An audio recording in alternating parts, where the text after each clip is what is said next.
What's up, guys? In this video I'm going to be installing a Uniden R3 using their Hardwire installation kit on my 2013 Focus ST, but this video is pretty much the same generic process for any car, but if you want to see exactly how to do it for a Mark III Focus, this video will pretty much show you that.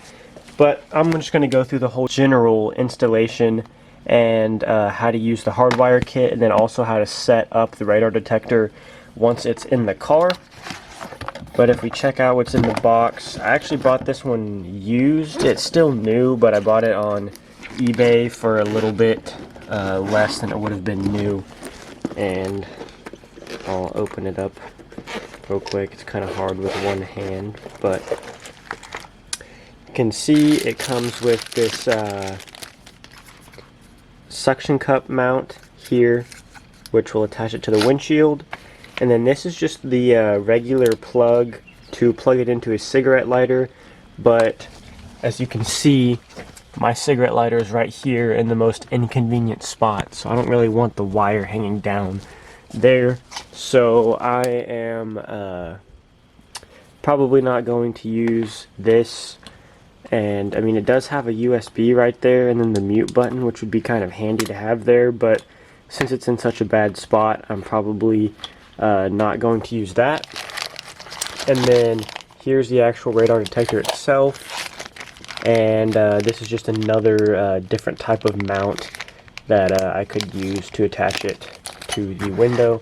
It also has this case, which is nice, but see, we'll check this out here, and I probably should test it before using it. That would probably be a good idea. I'll take the plastic off of the actual detector parts itself there. So I'm going to go ahead and plug this in just with the cigarette lighter one, just to double check that there's nothing wrong. You can see there's a I think that's part of the like fuse tap system, and then that's a Velcro pad which will attach the mute button that comes from this Hardwire kit to the car. You can see there's all the wires, and then there's this little box here which has the mute button you can press on it, and then that's all that comes inside the Hardwire kit. So I'm going to go ahead and test this. I'm probably going to start with getting it mounted, and then we will work on getting it wired after that. So here is where I decided to mount it. I just used this suction cup mount behind my rear view mirror here, and then that's just a good place where it's out of the way, doesn't block too much of my vision, and then I can still hit the mute button and see the screen and all that. So now we're going to get to wiring it, and I'm going to wire it to the fuse box, which is under the glove box right here. So I'm going to show you how to remove the cover for that if you also have a Focus. So under here there are these little like clips or like twist pull things there. You just squeeze them and pull them off, and then this little cover should pop down like that. And once I remove that, you can see there are the fuses there, and that's where I'm going to tap into to wire this to a power source that is only on while the car is on. And if you have any other car, it is pretty much the same thing. There's typically a fuse box, like it'll be in here on the side of the car, under the glove box, somewhere on the interior for the interior stuff. I'm probably going to use the one for my sunroof because that fuse only gets power whenever the car is on. So I think I'm going to tap into that fuse there, and that's how I'm going to hardwire this to where it'll only be on when the car's on. So I got the wire plugged in right there from the Hardwire kit, and then I ran it up above the mirror and then tucked it in the headliner, and it's actually already kind of coming out a little bit. And then I put it in this plastic piece here, just right behind that lip. And then you can remove these little rubber strips here like that. So I tucked the wire underneath the strip all the way down here, and then it comes out right here, and then that's where it comes out into this mess of wires right here, which I will be using a fuse tap here, which this is an extra thing you do have to buy. It does not come in the Hardwire kit, but for the Hardwire kit they want you to just take these wires and basically splice it into a wire on your factory wiring harness of just something that gets power, and I'd rather just use a fuse tap because I don't really want to be clamping this into some wire and risk messing something else up, and I feel like that's just harder. So that's why I'm going to be using this fuse tap here, and I'm going to be tapping it into the sunroof fuse, which I believe is the second one up on the third row of fuses there. It should be like fuse 85 or 86 on this Mark III Focus. And then after I get this done, I'll just have to figure out, since these have different connectors there, I'm just gonna have to figure out how to connect those, and then basically I'll just have to tuck all these wires somewhere, and then it should be ready to start setting up. So this looks like a little bit of a mess, but up inside there I do have the fuse tapped into the sunroof fuse, and then the wire comes out, and then I separated the ground, and the ground comes up through here, and then I just used this panel puller tool here to pop this off to find a good ground. And I use this bolt right here and then just attach the ground to this metal here that's attached to the car, and just grounded it there. And now you can see up there the radar detector is on and working. So I'm going to go ahead and put all this back together, and then we can work on getting it set up. So now that the detector is installed, we can start working on setting it up. And you know, there's the basic buttons on there, which you can see on the top. There's volume, menu, and see if I can't get it to show that. There's the power button, volume, and menu, and then you have the mute and dim and mark feature on there. And the mute, basically just you press that whenever you get the signal and you just want to turn the sound off, you just press mute, and it'll mute the signal there, but it won't turn the actual reading off as if it was like a false alarm. If you want to do that, you'll double press the mute button, and it will pretty much block out that signal next time you go by it. If it's like a red light camera or like a door or anything else, that'll set the radar detector off, and it'll make sure that that doesn't go off the next time that you go by that signal. Okay, to go through some of the modes and the features that it has, you just start by pressing the menu button there, and then you can use the volume up and down buttons to filter through the menu. So there's exit and advanced, and then if you want to switch, you just press the menu button again, and that will switch whichever menu mode you're on. I'm leaving mine on advanced, and then we move to the next option, which is X band, which is not used near me, so I have that turned off, but also lowered to 30%. And you just change the percentages by pressing the menu button in the middle. K band isn't used very much near me, so I have that lowered to 60%. KA band is used a lot near me, so I have it at 90, just so to kind of eliminate some of the false alarms, but then also keep it pretty sensitive. GPS will be able to tell your speed and where you are to mute certain locations if there's a false alarm. And then okay, so I accidentally just went back to the main menu. You can see the volume works whenever you're on the normal screen, just like that. So now we're going to go back into the menu. Speed cameras, that's just sensing speed cameras on and off. Same with the distance that it will sense them. Then red light cameras, we don't have those near me, so I have that off. Then there's quiet ride, which pretty much it'll, like, whenever you are at if you turn it on, it will not sense red light cameras whenever you're on the highway, so you just set the speed for that.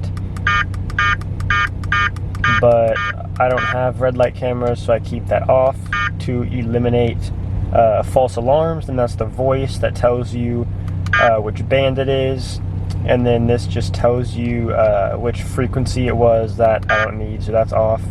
And now you can see I have X band turned off because that's not really used in the US with a few exceptions. Then K band is on because it's used a little bit, but I don't really think it is near me, so I have it on but on a low percentage. Then KA band is on because that's what is used in the majority of the US. Laser on. I still want to get alerts for laser, even though they're probably going to get your speed before your detector picks it up, but it's at least good to have on. Then K-pop and KA-pop. I don't know what MRCD is, but it's off because I've never heard of it. I don't think it's needed. But K-pop, that's not really used in the US, so that's turned off. KA-pop is also off for the same thing. K-filter pretty much just helps eliminate false alarms, and that's the same with the KA filter. It's just technology that they have in some of the newer versions, so I have that turned on. I don't know what TSF is. I remember researching it, but I forgot, so forgive me for that. And then narrow, K wide, and wide. K narrow. I have K on narrow and then KA on wide. That pretty much just tells you how big of a frequency that it's going to Signal priority. pick up. KA So priority. it pretty much wide picks up a larger range of signals, and then narrow is a lower range of signals, which kind of just depends on your location to what those settings are. So you probably just want to research based on where you're located on what settings you should run. K priority basically just prioritizes KA if there's multiple signals happening at once. And then the mute memory is where you can double tap the mute button and it will remember where you muted it and then mute it next time you go there if it is a false alarm. So I have that on for all of them. No, do not exit. Oh my gosh. Okay. Anyways, I have to go back into the menu.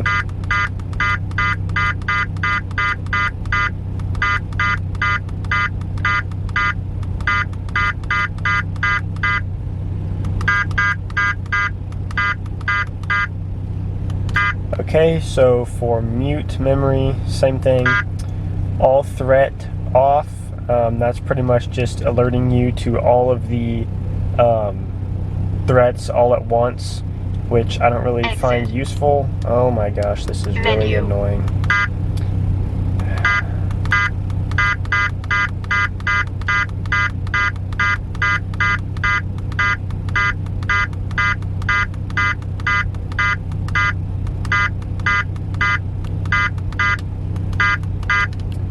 This will just let you choose the colors.